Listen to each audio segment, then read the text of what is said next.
Señor esté con ustedes. Lectura del Santo Evangelio según San Lucas. Aquel mismo día, el primero de la semana, dos de los discípulos de Jesús iban caminando a una aldea llamada Emaús, distante de Jerusalén unos 70 estadios. Iban conversando entre ellos de todo lo que había sucedido. Mientras conversaban y discutían, Jesús en persona se acercó y se puso a caminar con ellos, pero sus ojos no eran capaces de reconocerlo. Él les dijo: ¿qué conversación es esa que traen mientras van de camino?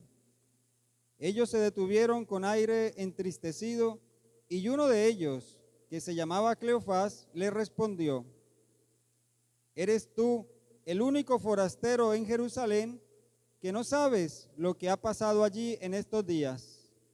Él les dijo: ¿qué? Ellos le contestaron: lo de Jesús el Nazareno, que fue un profeta poderoso en obras y palabras ante Dios y ante todo el pueblo.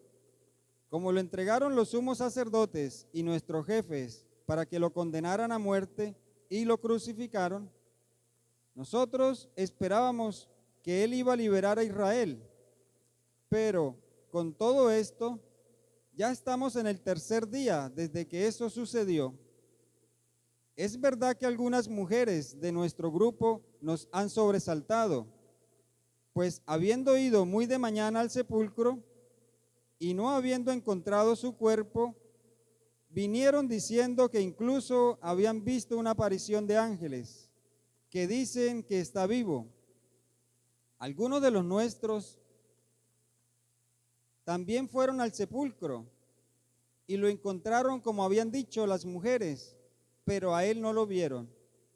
Entonces él les dijo: qué necios y torpes son para creer lo que dijeron los profetas. ¿No era necesario que el Mesías padeciera esto y entrara así en su gloria? Y comenzando por Moisés y siguiendo por todos los profetas, les explicó lo que se refería a él en todas las escrituras. Llegaron cerca de la aldea a donde iban, y él simuló que iba a seguir caminando, pero ellos lo apremiaron, diciendo: quédate con nosotros, porque atardece y el día va de caída. Y entró para quedarse con ellos. Sentado a la mesa con ellos, tomó el pan, pronunció la bendición, lo partió y lo iba dando. A ellos se les abrieron los ojos y lo reconocieron, pero él desapareció de su vista. Y se dijeron el uno al otro: ¿no ardía nuestro corazón mientras nos hablaba por el camino y nos explicaba las Escrituras? Y, levantándose en aquel momento, se volvieron a Jerusalén, donde encontraron reunido a los 11 con sus compañeros, que estaban diciendo: era verdad, ha resucitado el Señor y se ha aparecido a Simón. Y ellos contaron lo que les había pasado por el camino y cómo los habían reconocido al partir el pan. Palabra del Señor.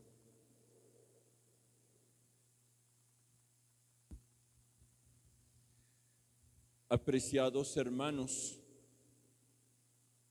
estamos en el tercer domingo de Pascua y en este día se nos concede ese pasaje tan precioso de los discípulos de Emaús, que es el capítulo 24 del Evangelio según San Lucas.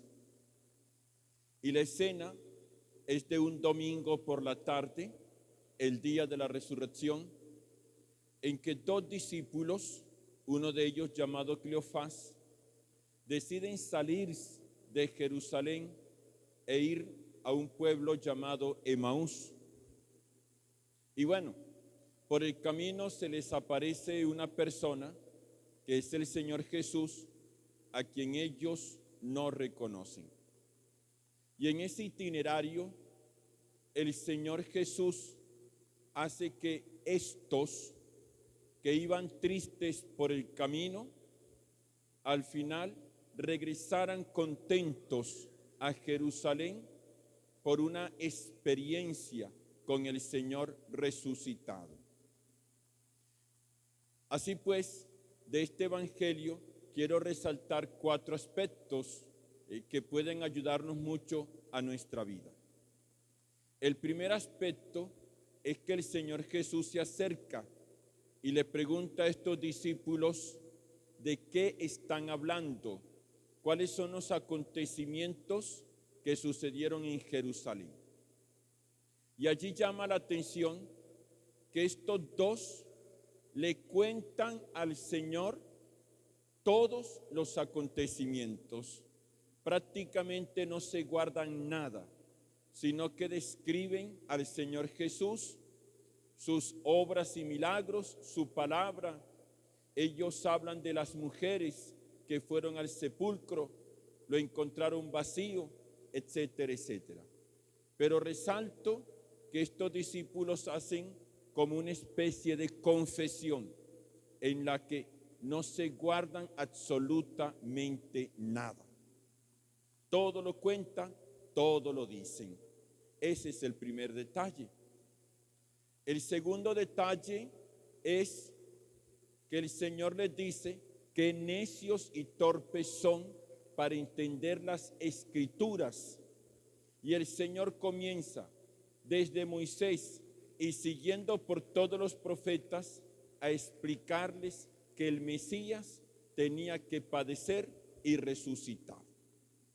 Por medio de las Sagradas Escrituras es que el Señor ayuda a estos discípulos a entender los acontecimientos, a interpretar la historia, a reconocer por medio de la Escritura que Jesús había resucitado.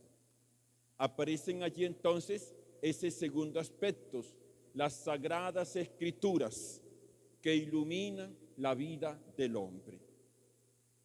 Lo tercero es que los discípulos le dicen al desconocido: quédate con nosotros, porque atardece y el día va de caída. Ya llega la noche, la oscuridad, las tinieblas. Y pues ellos le piden a este Señor que permanezca con ellos y se sienta a la mesa. Y allí toma pan, el Señor toma pan, lo fracciona y se lo reparte.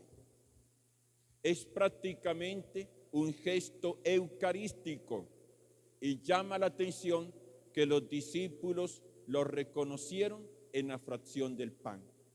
Ellos se dieran cuenta que el caminante era Jesús. Y dense cuenta, cuando Él tomó el pan, lo fraccionó, hizo ese gesto eucarístico, es que a ellos se les abrieron los ojos.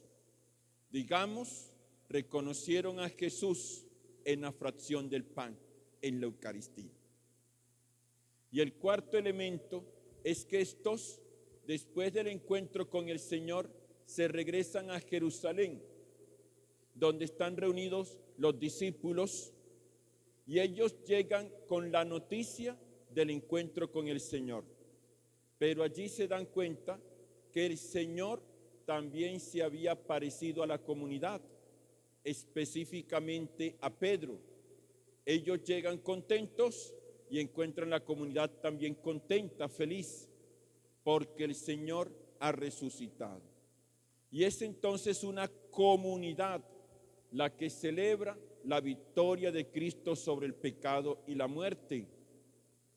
Y allí parte del milagro es que estos discípulos que estaban saliendo de Jerusalén, alejándose de la comunidad con la experiencia del resucitado, llegan y permanecen en la comunidad que viene a ser la iglesia. Esos 4 elementos, hermanos, son también para nosotros. También vamos de camino. Recuerden que el Papa Francisco nos ha insistido mucho en eso, que la iglesia es sinodal, que significa caminar juntos. Y caminamos con nuestras alegrías y tristezas, con nuestros dolores, los gozos, con nuestros fracasos y con nuestras esperanzas. Caminamos juntos como estos discípulos. Y estos 4 elementos que he mencionado también son para nosotros hoy, que vamos de camino. En el primero, ese en donde los discípulos dijeron todo lo que vivían, lo que tenían en el corazón.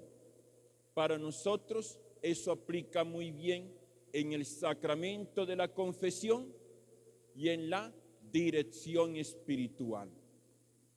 Dice el profeta: el que oculta sus pecados no prosperará, mas quien los confiesa y abandona alcanzará misericordia.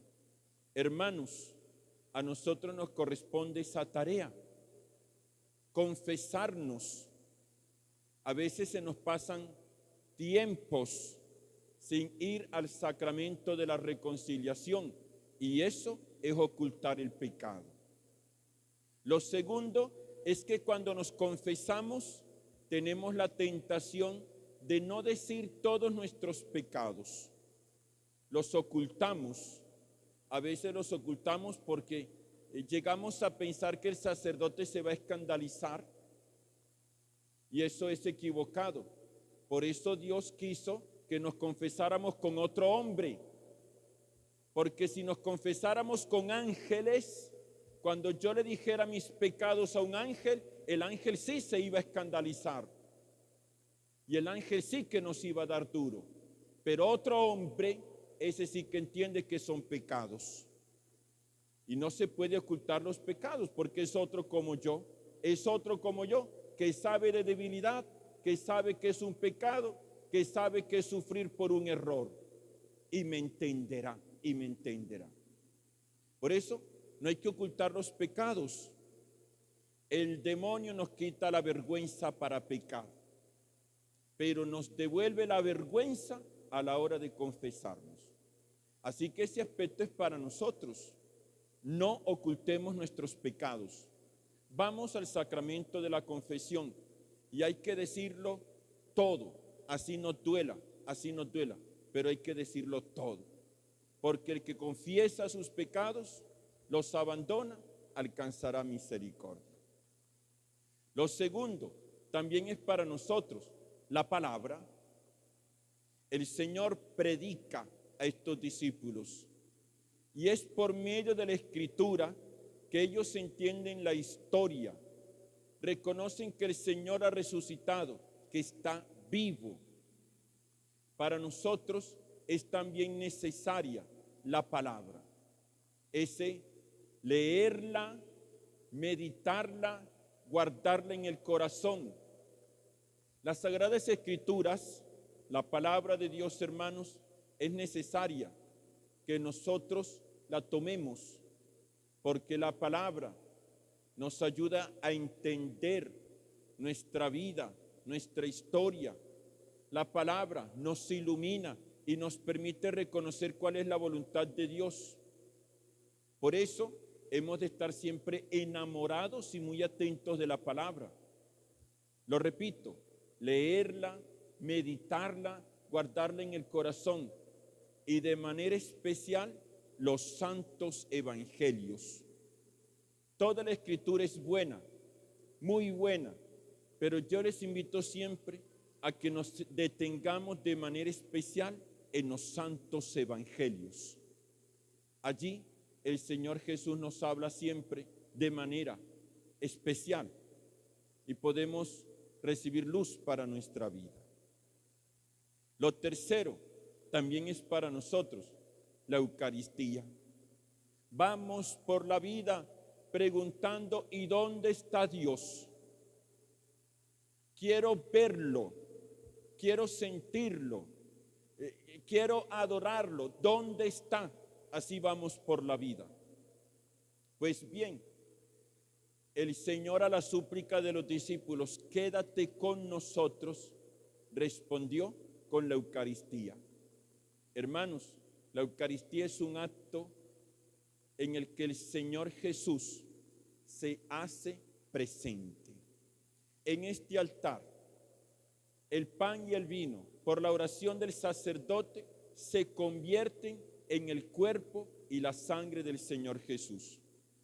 Porque el Espíritu Santo desciende y realiza ese milagro. Ese es el mayor milagro. ¿Quieres ver a Jesús?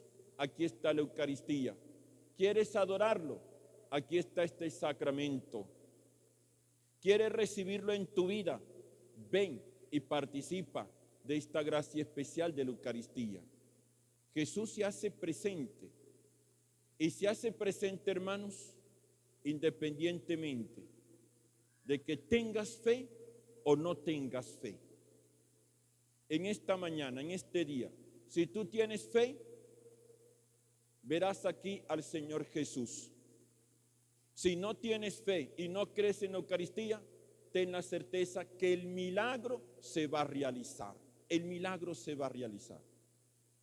Y aquí, en la Eucaristía, está el Señor Jesús. Se hace presente. Más bien hoy, un corazón dócil, como el de los discípulos, para reconocer que aquí está el Señor. De manera especial, en su cuerpo y en su sangre, alimentándonos, fortaleciéndonos, animándonos, levantando nuestro ánimo. Como dicen hoy en día, levantando nuestra autoestima. Porque si algo tenemos de manera personal y comunitaria, es una autoestima baja. Pues bueno, aquí se hace presente el Señor para fortalecernos, animarnos, hacernos entusiastas, fervorosos para continuar el camino de la vida. Lo cuarto es la comunidad. Los discípulos regresan a la comunidad y esa comunidad es la iglesia, los bautizados, nosotros que nos reunimos. Y dense cuenta que aquí no solamente el párroco celebra la resurrección de Cristo, somos todos nosotros los que celebramos que Cristo ha resucitado. Es la iglesia la que celebra que el Señor está vivo. Y es aquí, como iglesia, donde podemos reconocer la presencia del Señor. En la fuente bautismal, donde somos bautizados, en la Eucaristía, donde se hace presente en su cuerpo y en su sangre, en la palabra, donde nos habla, en el cirio pascual, que es Cristo, que nos recuerda que Él vence las tinieblas, vence la muerte, nos da la vida eterna. En la iglesia es que nosotros gozamos de esa buena noticia de la resurrección del Señor y que hemos de compartir con los demás. Esos 4 elementos son para nosotros: la confesión, la palabra, la Eucaristía, la comunidad cristiana que es la iglesia. Pero aquí aparece un quinto elemento. Pero este quinto elemento es como que uno que ilumina a todos los demás. ¿Y cuál es ese quinto elemento?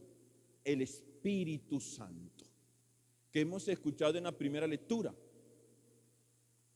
Pedro, lleno del Espíritu Santo, habla a una comunidad. Es el Espíritu Santo el que impulsa a Pedro a anunciar el Evangelio, que Cristo ha muerto y ha resucitado. El Espíritu Santo es el que transformó a esos discípulos. Por eso, hoy, hermanos, hoy y siempre hay que invocar el Espíritu Santo. Que venga a nosotros, que venga a nuestra parroquia, a nuestra vida, que venga el Espíritu Santo, porque es el Espíritu el que nos ayudará a reconocer nuestros pecados y abandonarlos. Es el Espíritu el que nos ayudará a entender las Sagradas Escrituras. También ese mismo Espíritu es el que realiza el milagro de la Eucaristía y hace que ese fruto, ese milagro, dé fruto en nosotros. El Espíritu es el que santifica la iglesia. Hoy y siempre invoquemos el Espíritu Santo, que venga en nuestra ayuda. Hermanos, Cristo ha resucitado. Que María, nuestra Madre y Señora, interceda por todos.